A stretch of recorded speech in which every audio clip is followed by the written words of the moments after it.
ચાલો વિદ્યાર્થી મિત્રો, ઓનલાઈન એજ્યુકેશનમાં આપનું હાર્દિક સ્વાગત છે. આજે જોઈએ આપણે ધોરણ 5 ઇંગ્લિશ, એમાં લિટલ સ્ટેપ 4, 5, 6. તેમાં ટોપિક છે નકાર વાક્ય બનાવવાનો. તો આપણે અંગ્રેજીમાં નકાર વાક્ય બનાવવા ડુ નોટ અને ડઝ નોટનો ઉપયોગ થાય છે. હવે ક્યાં ડુ નોટ આવે અને ક્યાં ડઝ નોટ આવે એ જોઈએ આપણે. આઈ અને યુ એની સાથે ડુ નોટનો ઉપયોગ થાય. આગળ આપણે ખાલી જગ્યામાં શીખાતા કે આઈ ને યુ હોય તો આપણે ક્રિયાપદનું મૂળ રૂપ મૂકતા હતા, એમ આમાં આઈ અને યુ હોય તો તેની સાથે ડુ નોટનો ઉપયોગ થાય. પછી હી, સી અને ઇટ તેની સાથે ડઝ નોટનો ઉપયોગ થાય છે. તો આપણે જોઈએ એનો પ્રશ્ન નંબર 4 સ્વાધ્યાય પોથીમાં કે કૌંસમાંથી યોગ્ય શબ્દો પસંદ કરી નકાર વાક્ય બનાવીને લખો. તો પેલું વાક્ય છે યુ પ્લે ક્રિકેટ, તું ક્રિકેટ રમે છે. તો આપણે નકાર વાક્ય બનાવવાનું છે. તો યુની સાથે આપણે શું કીધું? તો do not.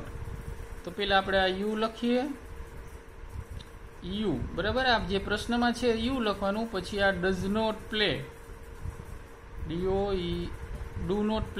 Do not play.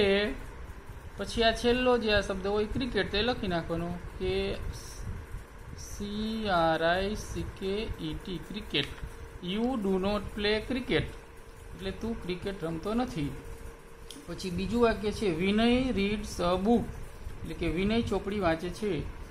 બરાબર. તો વિનય છે એ શેમાં આવશે? હી. તો હી સીટમાં આપણે શું લગાડીએ? આ ડઝ નોટ વાળું આવશે. તો પહેલા આપણે લખશું વિનય,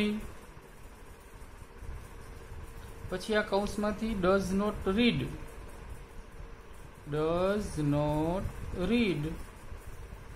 પછી અ બુક. આ છેલ્લું જે પ્રશ્નમાં છે અ બુક લખશું, અ બુક. તો આખું વાક્ય બન્યું Vinay does not read a book, એટલે કે વિનય ચોપડી વાંચતો નથી. ત્રીજું વાક્ય છે ધ રેબિટ રન્સ ફાસ્ટ, એટલે કે સસલું ઝડપથી દોડે છે. તો આપણે શું લખશું? આ રેબિટ છે એટલે ઈટ ગણવાનું, ઈટ. તો ઈટની સાથે આપણે શું મૂકશું? Does not run. તો પેલા લખશું ધ રેબિટ, પછી આ લખશું ડઝ નોટ રન, પછી આ છેલ્લો અક્ષર ફાસ્ટ. ચાલો પછી ચોથું વાક્ય છે Heta writes a letter, Heta પત્ર લખે છે. તો પછી આ હેતા એટલે શું આવશે? સી. તો સી એ શું લખશું? Does not write. એ સીટમાં આપણે શું લખીએ? Does not. તો પેલા આપણે આ હેતા લખશું, પછી કૌંસમાંથી મૂકી દેશું ડઝ નોટ રાઇટ. પછી છેલ્લો અ લેટર, આ લખશું છેલ્લે a letter. Heta does not write a letter. પછી પાંચમું વાક્ય છે Mehul cleans his room. Cleans એટલે સ્વચ્છ, રૂમ એટલે ઓરડો.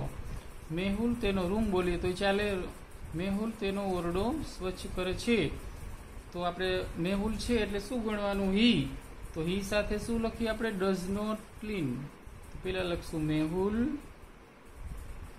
પછી ડઝ નોટ ક્લીન, પછી છેલ્લો શબ્દ હિઝ રૂમ. ચાલો પછી છે છઠ્ઠું આઈ સિંગ અ સોંગ, હું ગીત ગાઉં છું. તો આઈની સાથે આપણે શું લખીએ છીએ? Do not. તો પેલા લખશું આપણે આઈ, પછી ડુ નોટ સિંગ, પછી છેલ્લે લખશું a song, I do not sing a song. ચાલો પછી સાતમું વાક્ય સી ડ્રિંક્સ ટી, તેણી ચા પીએ છે. તો આપણે સીની આ સી એટલે સીની સાથે શું મૂકશું? Does not drink. તો પેલા લખશું આપણે સી, પછી ડઝ નોટ ડ્રિંક કૌંસમાંથી, ડઝ નોટ ડ્રિંક, પછી ટી, છેલ્લે જે ખાલી ટી છે એ લખશું tea. C does not drink T.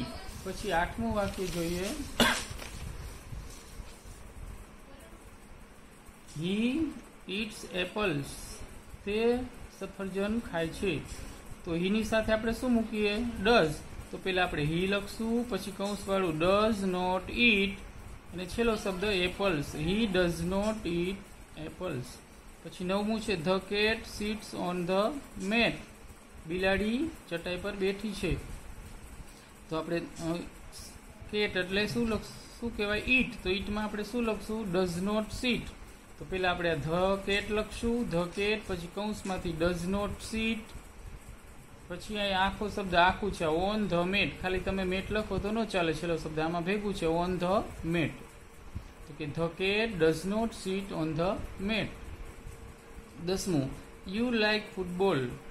તને ફૂટબોલ ગમે છે અથવા તો તમને ફૂટબોલ ગમે છે. તો યુની સાથે આપણે શું મૂકશું? Do not. તો પહેલાં આપણે યુ લખશું, પછી કૌંસમાંથી ડુ નોટ લાઈક ને છેલ્લો અક્ષર ફૂટબોલ. તો you do not like football. ચાલો હવે આવે છે ચાલુ વર્તમાન કાળ. એટલે કે એમાં પાછળ આઈએનજી લગાડવાનું છે. જે ક્રિયા ચાલુ હોય, ધારો કે આ સ્ટેન્ડ છે, સ્પેલિંગ સ્ટેન્ડ એટલે ઊભા રહેવું અને સ્ટેન્ડિંગ એટલે ઊભા છે. પછી બીજું છે વોક એટલે ચાલવું, તો વોકિંગ એટલે ચાલી રહ્યા છે. જમ્પ એટલે કૂદવું અને જમ્પિંગ એટલે કૂદી રહ્યા છે. ચાલુ ક્રિયા માટે જો છે પાછું કોઈ પણ વ્યક્તિ, પ્રાણી અથવા પક્ષીની ક્રિયા જાણવા માટે આપણે ઇઝ વડે પ્રશ્ન પૂછવામાં આવે છે. જેમ કે ઇઝ હી રીડિંગ? શું તે વાંચી રહી છે? શું તે વાંચી રહ્યો છે? બરાબર. પુરુષ હોય તો હી વપરાય, સ્ત્રી હોય તો સી. આપણે ઇઝ સી ડાન્સિંગ? શું તે નૃત્ય કરી રહી છે? તો આપણે જોઈએ આ પ્રશ્ન નંબર 5. એમાં ચિત્ર આપેલા છે, એના આધારે આપણે જવાબ લખવાના છે. એ આપણે શીખવા માટે તમને આજે જે આ સ્પેલિંગ છે ઉપરના, તે હોમવર્કમાં આપવામાં આવેલ છે. તે આપણે પાકા કરવાના, એટલે આપણને આ ચિત્ર આવડશે. પહેલું ચિત્ર છે, નમું ઉદાહરણ કે ઇઝ સી રનિંગ? હવે ચિત્ર જોવાનું, તે દોડી રહી છે તો હા લખવાનું, યસ સી ઇઝ. બરાબર. ન દોડતી હોય તો નો વાળું લખવાનું. પછીનું ઉદાહરણ છે ઇઝ હી વોકિંગ? શું તે ચાલી રહ્યો છે? જો તે દોડી રહ્યો છે એટલે આપણે શું, દોડી રહ્યો છે? નથી દોડી રહ્યો છે, કૂદે છે ને, જમ્પ કરે છે. તો આપણે લખશું નો હી ઇઝન્ટ. પેલો પ્રશ્ન છે, છોકરો ઝાડ પર ચડે છે, તો ઇઝ હી હોપિંગ? હોપિંગ એટલે કૂદાકૂદ કરવું. તો આ તો ઝાડ પર ચડે છે એટલે તો આપણે કયું લખશું? નો હી ઇઝન્ટ કૌંસમાંથી. પછી બીજું છે, છોકરી દોરડું કૂદે છે, તો ઇઝ સી સ્કીપિંગ? સ્કીપિંગ એટલે દોરડું કૂદવું થાય. તો આપણે જવાબ લખશું yes she is. Yes she is અહીંયા લખશું. પછી ત્રીજું ચિત્ર છે, તેમાં છોકરો જમે છે. અહીંયા પ્રશ્ન છે ઇઝ હી ઇટિંગ? ઇટિંગ એટલે જમી રહ્યો છે, સાચું. તો આપણે કયું લખશું? Yes he is. પછી ચોથું ચિત્ર છે, એમાં છોકરી તાળી પાડે છે. તો અહીં પ્રશ્ન છે ઇઝ સી ડાન્સિંગ? તો ડાન્સિંગ એટલે તો નાચી રહી છે એવું થાય. તો આ ચિત્ર ને આને મેચ થતું નથી, તો આપણે નો વાળું નો સી ઇઝન્ટ લખશું. પછી પાંચમા ચિત્રમાં છોકરો પતંગ ચગાવે છે ને પ્રશ્ન છે ઇઝ હી સ્લીપિંગ? સ્લીપિંગ એટલે સૂઈ રહ્યો છે, તો સૂતો નથી, પતંગ ચગાવે છે. તો આપણે જવાબ લખશું નો હી ઇઝન્ટ. પછી છઠ્ઠું છે, એમાં છોકરી સાયકલ ચલાવે છે. તો પ્રશ્ન છે is C riding a bicycle? હા, તો ચલાવે છે, તો આપણે યસ વાળું, યસ સી ઇઝ. પછી સાતમું ચિત્ર છે, છોકરો દરવાજો બંધ કરે છે, તો is he closing the door? Closing એટલે બંધ કરી રહ્યો છે, તો આપણે યસ વાળું લખશું, યસ હી ઇઝ. પછીના ચિત્રમાં છોકરી શું કરે છે? ઊભી છે. બરાબર. અને આ પ્રશ્ન છે ઇઝ સી રનિંગ? શું તે દોડી રહી છે? તો કે ના, તો આપણે નો વાળું લખશું, નો સી ઇઝન્ટ. પછી 9મું ચિત્ર છે, એમાં છોકરી નૃત્ય કરી રહી છે. તો પ્રશ્ન છે ઇઝ સી સિંગિંગ? સિંગિંગ એટલે ગાઈ રહી છે થાય. તો શું તે ગાઈ રહી છે? તો નથી ગાતી, ડાન્સ કરે છે, નૃત્ય કરે છે, એટલે આપણે નો વાળું લખશું, નો સી ઇઝન્ટ. પછી 10મું ચિત્ર, એમાં છોકરો લખે છે. તો પ્રશ્ન છે ઇઝ હી રીડિંગ? રીડિંગ એટલે વાંચી રહ્યો છે એમ થાય. તો આ વાંચી રહ્યો નથી, છોકરો લખી રહ્યો છે, તો આપણે નો વાળું લખશું, નો હી ઇઝન્ટ.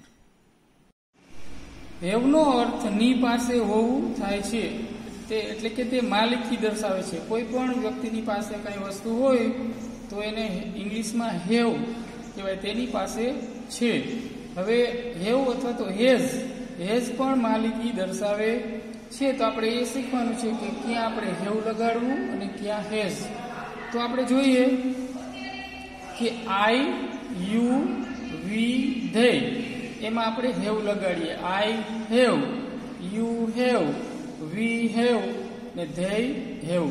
આ વી અને ધેયનો ઉપયોગ તમારા સ્વાધ્યાય પોથીમાં નહીં આવે, ગ્રામરમાં આવશે. એટલે સ્વાધ્યાય પોથીમાં આઈ અને યુ બે જ આવશે, આઈ હેવ અને યુ હેવ. વી હેવ હોય અથવા તો બે નામ હોય કે રામ એન્ડ શ્યામ હેવ, અથવા તો જાજા વ્યક્તિ હોય ત્યારે આપણે હેવ લગાડીએ. પછી હેઝ, હેઝ ક્યારે વપરાય? હી, સી અને ઈટ તેમાં આપણે હેઝ. હી એટલે છોકરાનું નામ હોય અથવા તો હી હોય, સી હોય અથવા તો છોકરી સ્ત્રીનું નામ હોય તો હેઝ હોય, ઈટ અથવા તો નિર્જીવ વસ્તુ કે પશુ પ્રાણી હોય તો એમાં આપણે હેઝ લગાડશું. ચાલો તો આપણે જોઈએ કે ત્રીજો પ્રશ્ન છે હેવ અથવા હેઝ વડે ખાલી જગ્યા પૂરો. હવે પેલું છે યુ ખાલી જગ્યા અ પેન. તો યુ ની સાથે આપણે શું લગાડીએ? તો કે હેવ. આ બંનેનો ઉપયોગ અત્યારે તમારે આમાં છે નહીં. તો આઈ છે તો આઈની સાથે આપણે શું લગાડશું? હેવ. પછી ધ એલિફન્ટ, ધ એલિફન્ટ એટલે શું આવશે? ઈટમાં. ઈટ સાથે આપણે હેઝ લગાડીએ. The elephant has big ears એટલે કે હાથીને મોટા કાન છે. પછી આ યુ હેવ અ પેન, તારી પાસે પેન છે. પછી ત્રીજું છે આઈ. તો આઈમાં આપણે શું લગાડીએ? હેવ. આઈમાં આપણે અહીંયા જોઈએ આગળ શીખા કે આઈ સાથે હેવ. તો I have a red balloon, મારી પાસે લાલ ફુગ્ગો છે. પછી ચોથું હી ખાલી જગ્યા અ ન્યુ બુક. તો હીની સાથે આપણે શું લગાડશું? હેઝ. He has.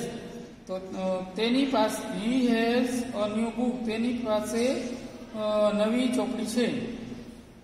ચાલો પછી સી, સી ખાલી જગ્યા ટોયસ. સી સાથે પણ શું આવશે? હેઝ.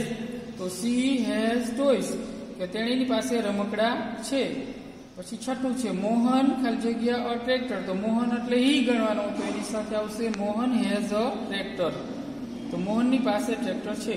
પછી સાતમું છે મિસ્ટર વ્યાસ ખાલી જગ્યા અ સ્કૂટર. મિસ્ટર વ્યાસ એટલે હી, તો એની સાથે આવશે has. Mister Vyas has a scooter. શ્રીમાન વ્યાસની પાસે સ્કૂટર છે. પછી આઠમું આઈ ખાલી જગ્યા ચોક્સ. તો આઈની સાથે શું આવશે? હેવ. તો આઈ હેવ ચોક્સ, મારી પાસે ચોક્સ છે. નવમું મિસિસ પંડ્યા ખાલી જગ્યા એન અમરેલા. તો કે શ્રીમતી પંડ્યા પાસે છત્રી છે. તો મિસ પંડ્યા એટલે સી, તો એમાં આપણે લગાડશું હેઝ. પછી 10મું પૂજા. પૂજા એટલે પણ સી, તો એમાં હેઝ લગાડશું. Puja has an orange. પૂજાની પાસે નારંગી છે. ધ મંકી એટલે ઈટ, તો એમાં આપણે હેઝ લગાડી. The monkey has a long tail. વાંદરાને લાંબી પૂંછડી છે. પછી 12મું યુ. યુની સાથે આપણે શું આવશે? હેવ. તો યુ હેવ મેંગોસ, તારી પાસે કેરીઓ છે. 13મું ધ કાઉ એટલે કે ઈટ, એની પાસે અહીંયા લગાડશું આપણે has. The cow has big horns. ગાયને મોટા શિંગડા છે. 14મું આઈ સાથે શું લગાડીએ આપણે? આઈ તો હેવ. તો આઈ હેવ અ કાર, મારી પાસે ગાડી છે.